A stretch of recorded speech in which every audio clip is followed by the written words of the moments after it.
for this issue or that one, and we are very happy. And you can tell from the turnout here today that this is a very interesting question. I want to personally thank Ray Kemp. Stand up, Ray.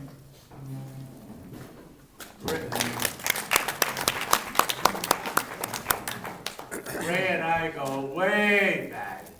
Ray, for those of you who don't know him, was one of the marvelous reporters for the San Diego Union for years.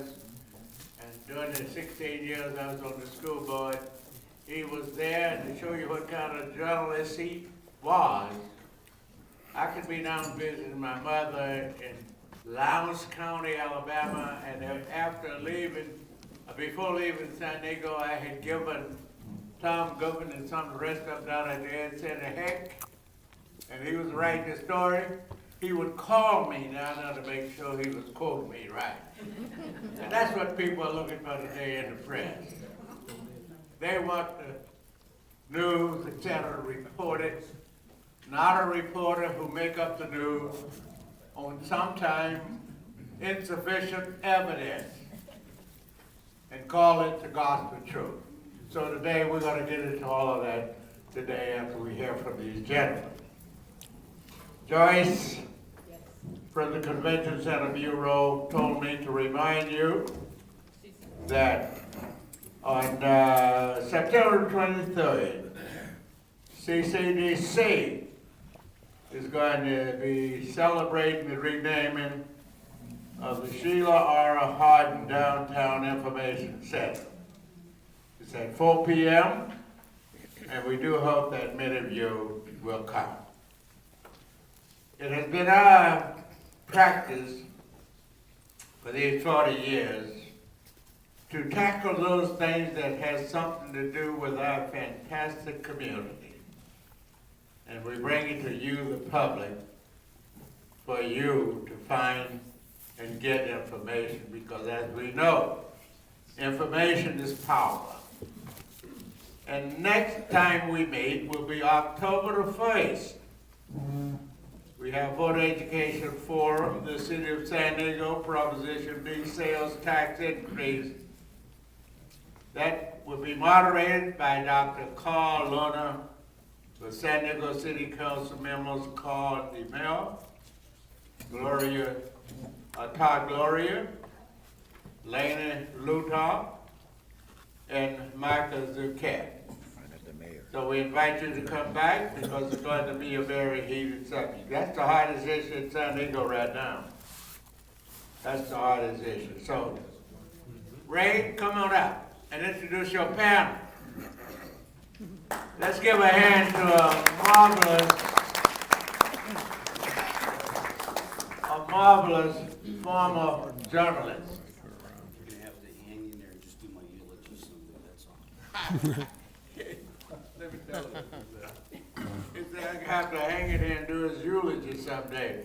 I've already done the wedding for his daughter, so I just may as well take care of all of them. Well, this forum grew out of the fact that I went over to his house, Reverend Smith's house, with some tomatoes from my garden, and he says, "Come on in." He says, "I got a project I want to talk to you about." And I just thought then maybe I should have just put those tomatoes down on the doorstep, rang the doorbell, and ran. But it turned out to be a pretty good discussion, and you know, no one says no to Reverend Smith. So this panel, we thought it'd be good to see what's happening with not only newspapers but newscasts and the web today, because it's never going to go back to what it was, where you can just go out and pick up your newspaper and find everything you want. There's a lot of good advantages to this, and there's pitfalls. And this panel here, I think, will address some of those. The moderator today, Michael Grant, he is the journalism and mass communications instructor at Grossmont College. Also worked at the San Diego Union for 20 years, where he was a reporter, and a lot of you might remember him as a very good and funny columnist. Yeah. Yeah. Yep. And he's I should tell you in advance that he's very fluent and usually understood in Texan. And he claims to make a great Texas barbecue. So I'll turn it over to him. He can talk to the panel here, and I hope you enjoy it.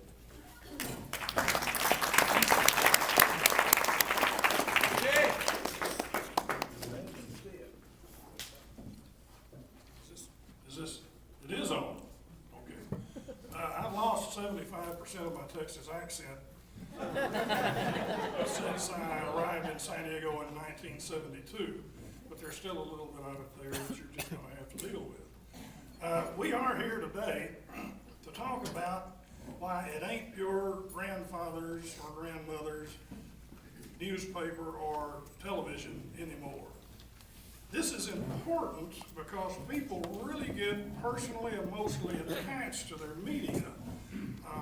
I quit smoking in 1970, and now I'm going to have to quit newspapers some year, and I just don't know if I can do that. Quitting smoking will be a lot easier. I remember in San Diego talking to a San Diegan about 1980, and he was still so ticked off that the San Diego Sun had been sold to the Union-Tribune, and that was in 1939. And also, I remember we had a television personality who was generally conceded to be the most trusted man in America. You remember that.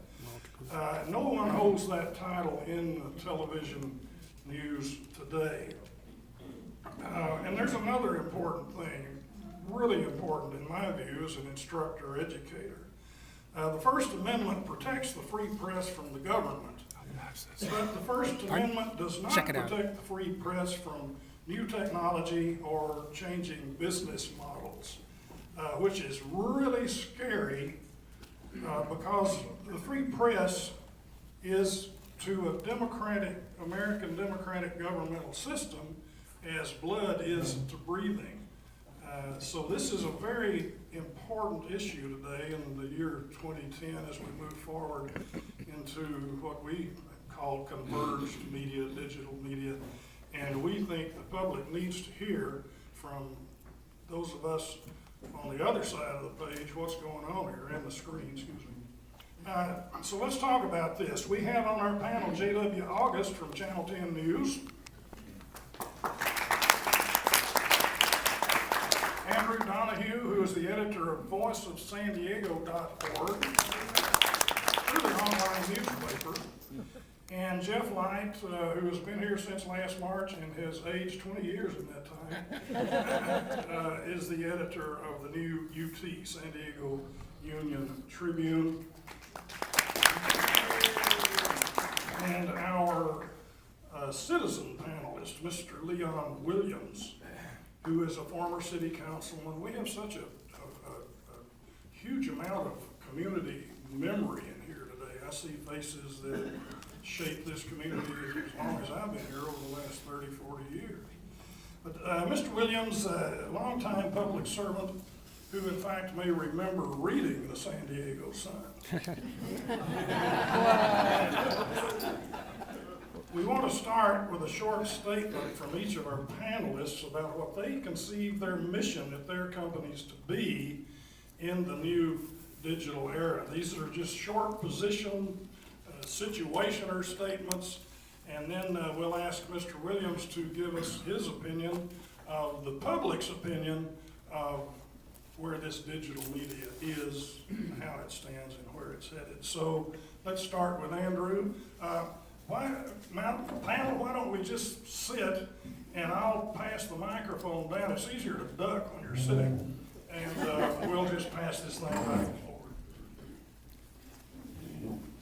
Asking for short statements from journalists is always a tricky proposition, so I'll try.